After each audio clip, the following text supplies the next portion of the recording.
عن سهل بن سعد الساعدي رضي الله عنه أن رسول الله صلى الله عليه وسلم قال: رباط يوم في سبيل الله خير من الدنيا وما عليها، وموضع سوط أحدكم من الجنة خير من الدنيا وما عليها، والروحة يروحها العبد في سبيل الله أو الغدوة خير من الدنيا وما عليها۔ اس حدیث کا موضوع جو ہے وہ ہے رباط کی فضیلت، اللہ کی راہ میں رباط کی فضیلت۔ رباط ایک مخصوص پہرا ہے جو عین بارڈر پہ دیا جاتا ہے، اور یہ پہرا سب سے مشکل ہوتا ہے۔ یہ بارڈر کی پٹی ہے،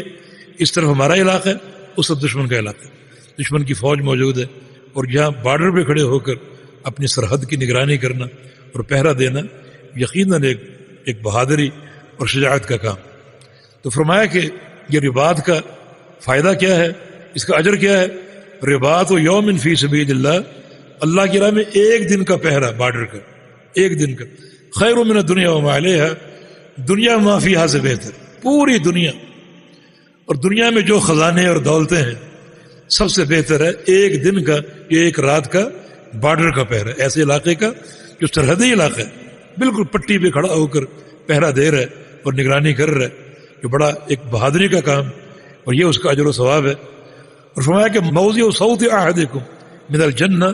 خیر من الدنیا وما علیہا، اور تمہاری ایک کوڑے کی جگہ، یہ کوڑا کتنا بڑا ہوگا؟ 1 فٹ کا ہوگا، 1 گز کا ہوگا، اتنی سی جگہ جنت کے اندر پوری دنیا سے قیمتی۔ جنت میں 1 فٹ کوڑا، 1 فٹ لکڑی یا 1 گز کی لکڑی، جنت کا 1 گز کا ٹکڑا پوری دنیا سے قیمتی، دنیا کی تمام دولتوں سے قیمتی، جس کا معنی یہ ہے کہ ایک شخص پوری دنیا کا مالک بن جائے، ساری پراپرٹیوں کی، اور جو ثروتیں ہیں،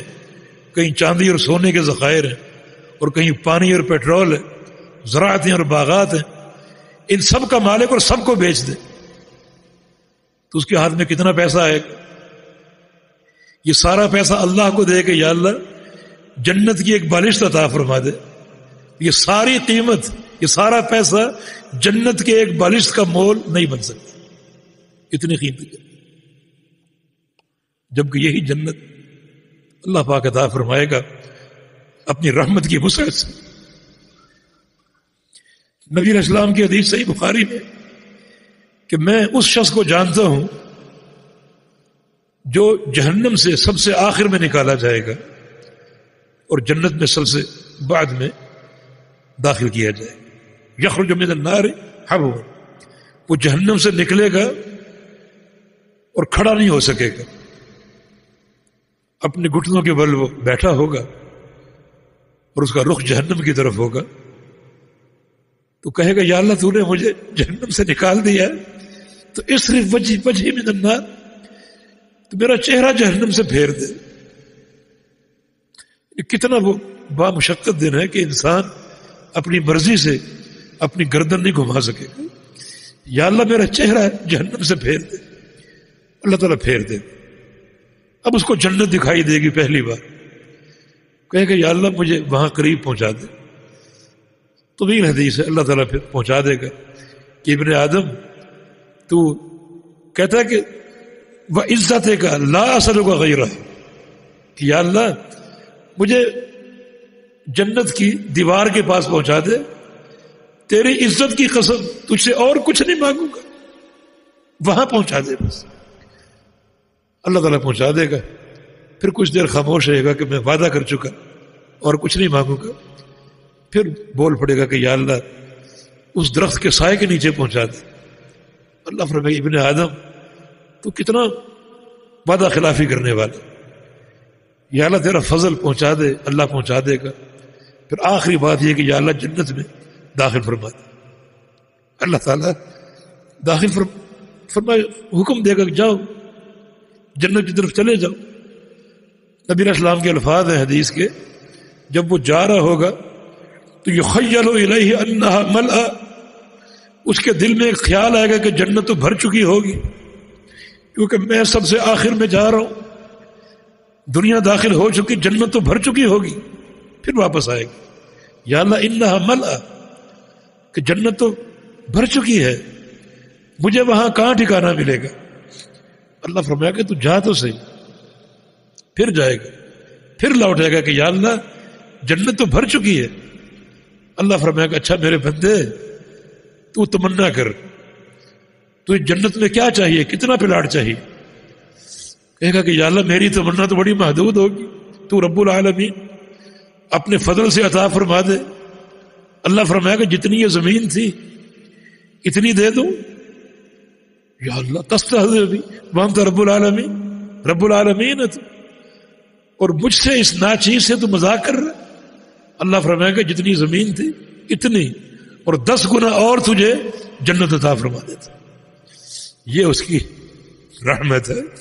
لیکن فرمایا کہ پوری دنیا تمہیں حاصل ہو جائے، یہ پراپرٹیاں، یہ نعمتیں اور دولتیں، ان کو تم بیچ دو اور وہ سرمایہ اللہ کو پیش کرو کہ ایک بالشت جنت کا عطا فرما دے، تو وہ پوری پراپرٹی اور پوری دولتیں ایک بالشت کی قیمت نہیں بن سکے۔ تو اس کے فضل کا اور اس کی رحمت کا ہمیشہ سوال کرنا چاہیے، اور یہ پابندی اختیار کر لے کہ اس کی اطاعت گزار بندے جو ہیں وہ بن کر یہ زندگی گزارے۔ اللہ پاک ہم سب کو اپنی اس عظیم نعمت سے سرفراز فرمائے، ہمارے گناہوں کو معاف فرما دے، اور اللہ رب العزت ہمیں جنت الفردوس کا داخلہ عطا فرمائے۔ جیسے اللہ نے آج یہاں جمع کیا، اللہ کل جنت الفردوس میں اسی طرح ہمیں جمع فرما دے۔ اور آگے فرمایا کہ الراحۃ یروحها العبد فی سبیل اللہ اب الغضبۃ خیر من الدنیا وما علیہا، کہ بندہ اللہ کی راہ میں روحہ یا غضبہ اختیار کرے، روحہ یا غضبہ۔ اللہ میدان جہاد میں روحہ یا غضبہ کا استعمال، روحہ کا معنی دن کے آخری حصے میں جانا، یہ زوال آفتاب سے لے کر غروب آفتاب تک جو وقت ہے، اس وقت اگر آپ سفر اختیار کریں گے، گھر سے نکلیں گے، تو اس سفر کو روحہ کہا جاتا ہے، خواہ وہ تجارتی سفر ہو یا کسی بھی غرض سے ہو، جہادی سفر تو وہ روحۃ فی سبیل اللہ، اللہ کی راہ میں روحہ یعنی دن کے آخری حصے میں جانا، اور غدوہ دن کے اول حصے میں سفر کرنا۔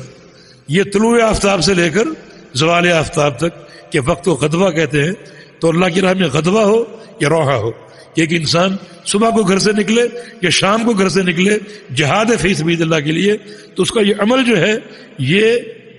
دنیا مافیہا سے زیادہ قیمتی، دنیا کی دولتیں اور ثروتیں ایک طرف ہو اور یہ ایک سفر ایک طرف ہو، یہ سفر زیادہ قیمتی۔ جی